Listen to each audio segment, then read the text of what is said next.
Perkenalkan, saya Deborah Situmorang, jurusan Manajemen Pemasaran Universitas Mamulang.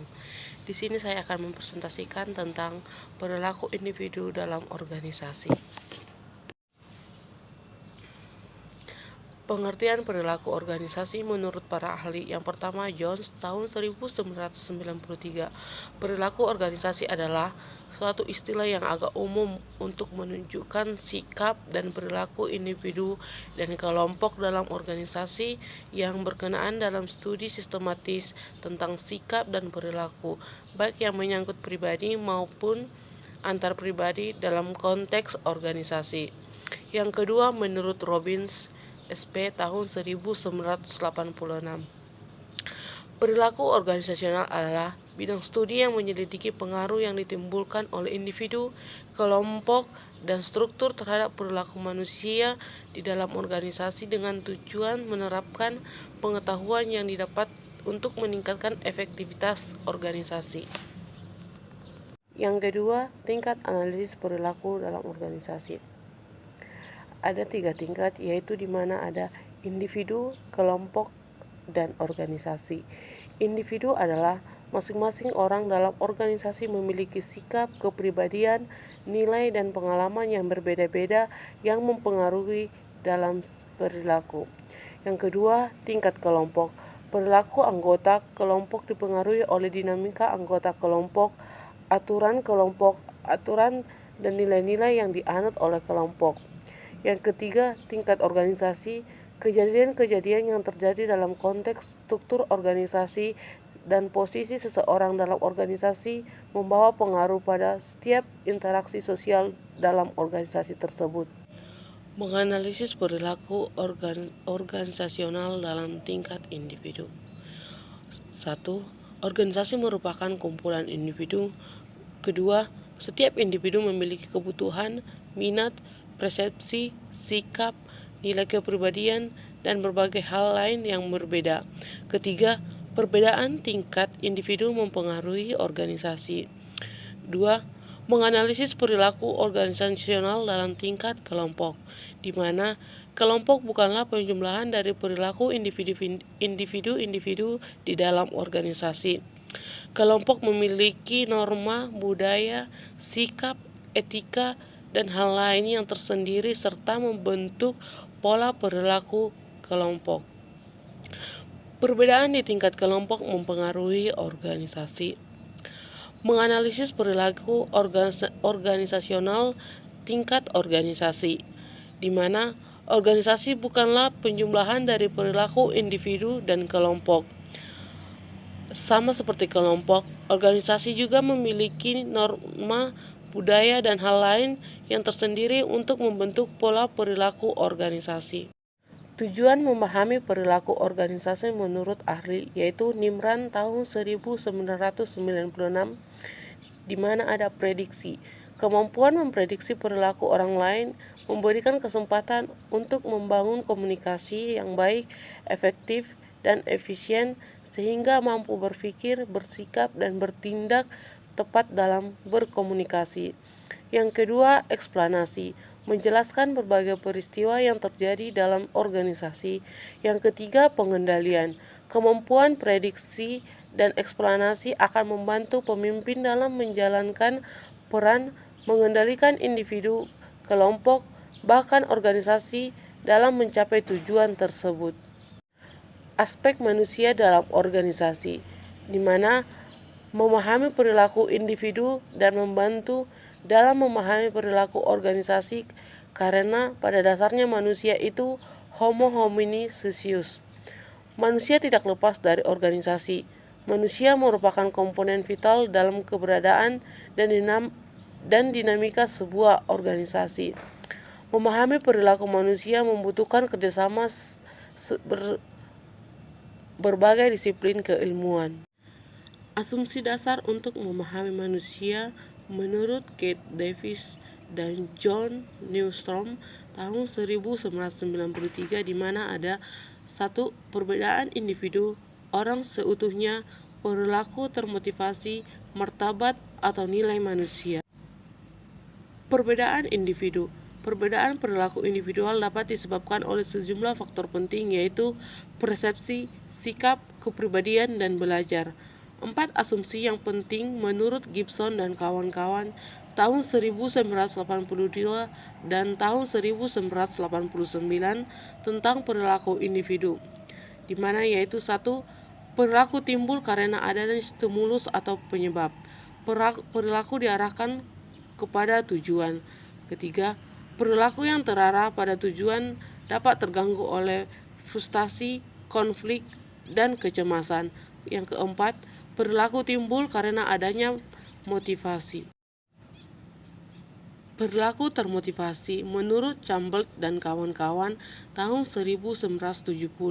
Motivasi berhubungan dengan 1. Arah perilaku, 2. Kekuatan respon, yaitu usaha karyawan setelah memilih mengikuti tindakan tertentu. Yang ketiga, ketahanan perilaku atau seberapa lama orang dapat terus-menerus berperilaku menurut cara tertentu. Penyebab motivasi dapat terkait yaitu 1. Kebutuhan, 2. Kekuatan menjawab pilihan tertentu, ketiga, adanya usaha untuk memuaskan keinginan yang terdorong oleh nafsu dan logika. Selanjutnya, asumsi dasar untuk memahami manusia menurut Nimran tahun 1996, di mana yaitu 1. Untuk dapat memahami perilaku individu, kita perlu memahami karakteristik yang melekat pada individu. Yang kedua, karakteristik yang dimaksud terkait dengan ciri-ciri biografis, kepribadian, persepsi, dan sikap. Ciri-ciri biografis yaitu umur, jenis kelamin, status perkawinan, jumlah tanggungan, dan masa kerja. Kepribadian. Ada 3 pendekatan dalam upaya untuk memahami terjadinya perilaku manusia. Ketiga pendekatan tersebut adalah pendekatan kognitif, pendekatan kepuasan, dan pendekatan psikoanalisis. Lebih lanjut, pemahaman atas kepribadian dapat dilihat melalui sejumlah teori seperti teori psikoanalisis, teori pemenuhan kebutuhan Maslow, teori konsistensi, teori 2 faktor, dan teori prestasi menurut MC Silen. Atribut kepribadian, daerah pengendalian atau dalam keberhasilan mencapai tujuan yang terdiri internal dan eksternal. Paham otoritarian, orientasi prestasi, introversi dan ekstroversi, persepsi. Menurut Robbins tahun 1986, suatu proses dengan nama individu mengorganisasikan dan menafsirkan kesan untuk memberi arti tertentu pada lingkungan. Menurut I. Gito Sudarmo tahun 1997, suatu proses memperhatikan dan menyeleksi, mengorganisasikan, dan menafsirkan stimulus lingkungan. 2. Sejumlah faktor yang mempengaruhi persepsi, ukuran, interaksi, frekuensi, kontras, gerakan, perubahan baru dan unik. Adanya perbedaan persepsi dalam memahami sesuatu dapat disebabkan oleh pemberian kesan, sasaran atau atribut yang melekat pada objek yang diamati, situasi, attitude, dan belajar. Faktor lainnya menurut I. Gito Sudarmo yaitu stereotyping, halo effect, project, dan sentimental. Selanjutnya, pembentukan sikap dan perilaku.